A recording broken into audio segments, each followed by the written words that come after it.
Buenas noches. Nuestro grupo está conformado por Andrés Felipe Triana y Valesca Serrano. Somos el grupo número 7 y el tema que nos tocó fue balanza de pagos. La balanza de pagos es un registro contable que recoge todas las monedas, transiciones económicas de un país con el resto del mundo en su periodo determinado. Es un indicador clave para entender la economía de un país, ya que refleja sus relaciones económicas de inversión y financieras a nivel internacional.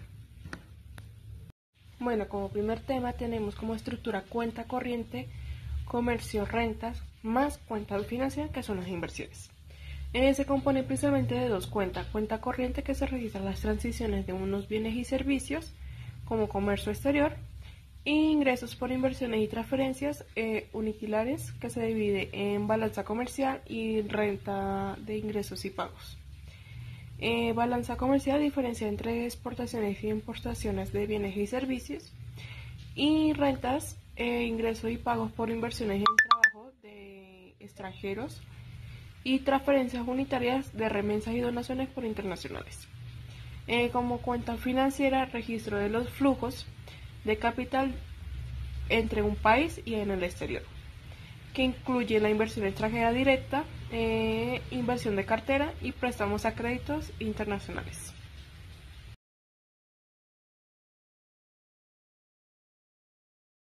Buenas tardes, vengo a hablarles sobre los desequilibrios, el déficit en cuenta corriente versus entradas de capitales. Un déficit en la cuenta corriente ocurre cuando un país importa más bienes o servicios o ingresos de los que exporta. Esto implica que el país está gastando más en el exterior de lo que recibe, lo que puede interpretarse como una señal de que está viviendo por encima de sus posibilidades o invirtiendo en exceso, en posición con su ahorro interno. Por ejemplo, si un país importa más bienes de lo que exporta, tendrá un déficit comercial. Si paga más intereses a inversionistas extranjeros que los ingresos que recibe de sus inversiones en el exterior, esto también agrava el déficit. Un déficit persistente puede indicar problemas estructurales, como falta de competitividad en las exportaciones o una dependencia excesiva de bienes importados. Entonces, para aclarar, una entrada de capitales significa que está recibiendo financiamiento del exterior, ya sea porque inversores extranjeros compran activos locales o porque el país toma deuda. En teoría, la balanza de pagos siempre está equilibrada. Un déficit en la cuenta corriente debe ser compensado por un superávit en la cuenta de capital y financiera, o por una disminución de las reservas internacionales.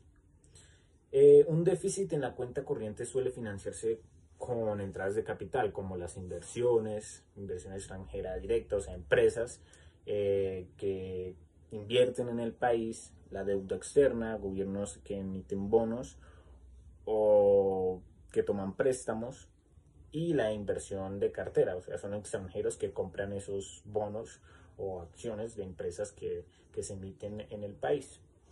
Entonces, el déficit en la cuenta corriente y las entradas de capital están intrínsecamente relacionadas. Primero, con el financiamiento del déficit. Si un país gasta más de lo que produce, necesita financiar ese exceso. Las entradas de capital permiten cubrir el déficit sin recurrir inmediatamente a las reservas internacionales. Sostenibilidad también. Depender, digamos, que de las entradas de capital puede ser riesgoso si los flujos son volátiles, eh, debido a que, digamos, una salida repentina de los capitales podría generar una crisis en la balanza de pagos. Pues, para ponerles un ejemplo de todo lo que estamos hablando, imaginemos un país que tiene un déficit en cuenta corriente del 5% de su PIB, porque importa más bienes de lo que exporta, ¿sí? Entonces, digamos que importa más tecnología, digamos acá en Colombia importa más tecnología de lo del café que exporta. Para financiarlo atrae a inversiones extranjeras directa como fábricas, emite bonos en el mercado internacional, mientras que los inversionistas confíen en el país, el déficit no es problema inmediato, ¿sí?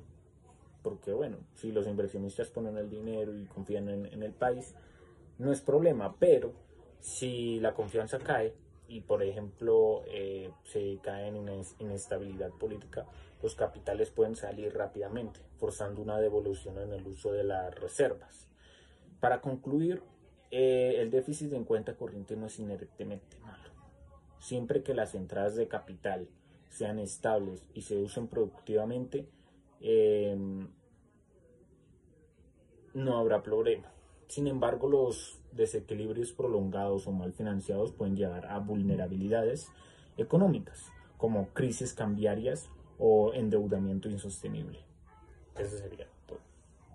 Vamos a hablar de cómo la tasa de cambio influye en el equilibrio de la balanza de pagos. La balanza de pagos, como ya habíamos hablado, registra todo lo que un país intercambia: bienes, servicios y capital, y se compone de dos partes clave, ¿sí? Que son la cuenta corriente y la cuenta de capital. Para ponerles un ejemplo, imaginen un país con un déficit en la cuenta corriente, es decir, que importa más bienes de los que exporta. ¿Cómo los paga?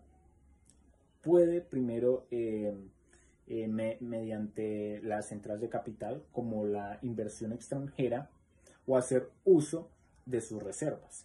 Pero si el capital no alcanza o las reservas se agotan, ahí es donde entra la tasa de cambio. Si la moneda es flexible, se deprecia sola. Es decir, se necesitan más pesos o lo que sea para comprar un dólar. Esto hace que las exportaciones sean más baratas y las importaciones más caras, reduciendo con el tiempo el déficit. Es como un ajuste automático. En cambio, si la moneda es fija, el Banco Central utiliza sus reservas para defenderla. Si no son suficientes, se entra en una devaluación forzada. Para concluir, la tasa de cambio es como un regulador que, si sube o baja, equilibra los flujos de dinero entre lo que gastamos en el exterior y lo que ganamos en el exterior.